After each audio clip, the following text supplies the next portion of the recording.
நள்ளிரவில் தூய்மை பணியாளர்களை பெண்கள் என்றும் பாராமல் ஆண் காவலர்களை வைத்து வலுக்கட்டாயமாக அடித்து இழுத்து ஆடைகளை கிழித்து அழைத்து சென்ற காட்சி. இரவில் கைது செய்தால் கேட்பதற்கு நாதி இருக்காது என்று ஆண் காவலர்களின் அட்டுழியம். தூய்மை பணியாளர்களை பொறுத்தவரையில் அவங்ககிட்ட நார்மலாக பேசியிருந்தாலே, அவங்களோட கோரிக்கையை கனிவோடு கேட்டு இருந்தாலே இந்த விவகாரம் இந்த அளவுக்கு ஆகியிருக்காது. நடுநிசையில் கைது பண்ண வேண்டிய அவசியமும் இருந்திருக்காது.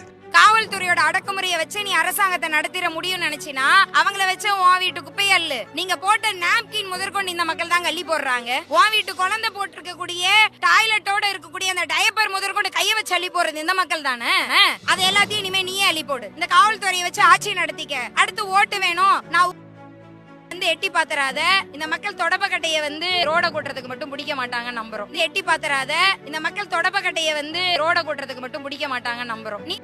தூய்மை பணியாளருக்கு ஆதரவாக இப்படி பேட்டி கொடுத்த இந்த பெண்மணியை அடுத்து சில மணி நேரங்களிலேயே சிலர் அணுகி இப்படி பேட்டி கொடுப்பியா என்று அடித்து காயப்படுத்தியதாக சொல்லப்படுகிறது. காவல் நிலையத்தில் புகார் கொடுக்க போன இடத்தில் மருத்துவமனையில் கூட சேர்க்காமல் அவரை மேலும் துன்புறுத்தியதாக கூட உடனிருந்த வக்கீல் ஒருவர் கதற பேட்டி கொடுத்துள்ளார்.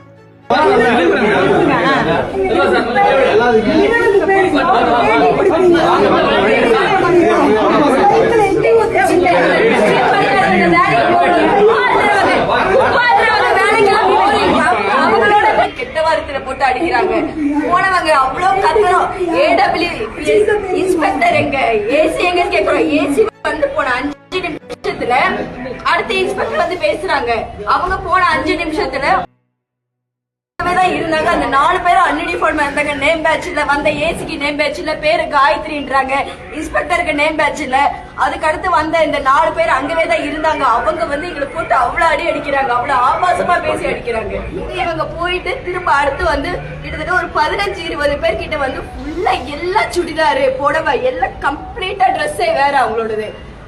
யாருக்குமே பேர் கேட்டா சொல்ல, எந்த டிபார்ட்மெண்ட் போலீஸா என்னன்னு கேட்டா எதுவும் சொல்லாம எங்களுக்கு கம்ப்ளீட்டா மாறி மாறி அவங்கள 4 பேர் பிடிச்சிட்டு 4 பேர் பிடிச்சிட்டு கையை உடைச்சாங்க. இந்த வீடியோ வெளிவந்தவுடன் காவல்துறையும் மற்றும் திமுக அரசையும் கண்டித்து கடும் கண்டன குரல்கள் இப்போது எழுந்த வண்ணம் உள்ளன. நடந்த சம்பவத்துக்கு வலு சேர்க்கும் விதமாக அந்த வேனில் இருந்த ஒருவர் அளிக்கும் பேட்டியும் கேட்டு பாருங்க, அதிர்ச்சி அடைந்திருவீங்க. எல்லாரும் அடிச்சிருக்காங்க, ரத்த காயம் வந்துட்டு பெண்கள் கையை உடைச்சிருக்காங்க, எங்க கை உட்பட உடைக்கிறதுக்கு ட்ரை பண்ணிருக்காங்க, சட்டையை கிழிச்சிருக்காங்க, பெண்களுடைய ஜாக்கெட்டை கிழிச்சிருக்காங்க, சேலையை பிடிச்சி எடுத்திருக்காங்க, மார்பகங்களை கை வச்சு எடுத்திருக்காங்க, ஆண் போலீஸ் பண்ணியிருக்காங்க, ஆண் காவல்துறை உயர் அதிகாரிகள் பண்ணியிருக்காங்க. இது எல்லாமே அங்கே இருக்கக்கூடிய வீடியோஸ்ல இருக்கு. மிகப்பெரிய பாலியல் அத்துமீறல் வன்முறையில தமிழ்நாடு அரசாங்கத்துடைய காவல்துறை ஈடுபட்டிருக்கு. இது மோசமான செயல். தமிழ்நாட்டு மக்கள் இதுக்கு நீதி வழங்கணும் நான் கேட்கிறோம். மாணவர்களே, இளைஞர்களே, நீதிக்கு வாங்க. இந்த தொழிலாளர்களை, ஒடுக்கப்பட்ட தொழிலாளர்கள், அறிஞர்கள், ஆதிதிராவிட மக்களை காப்பாத்துக்காக இறங்க. நாங்கள்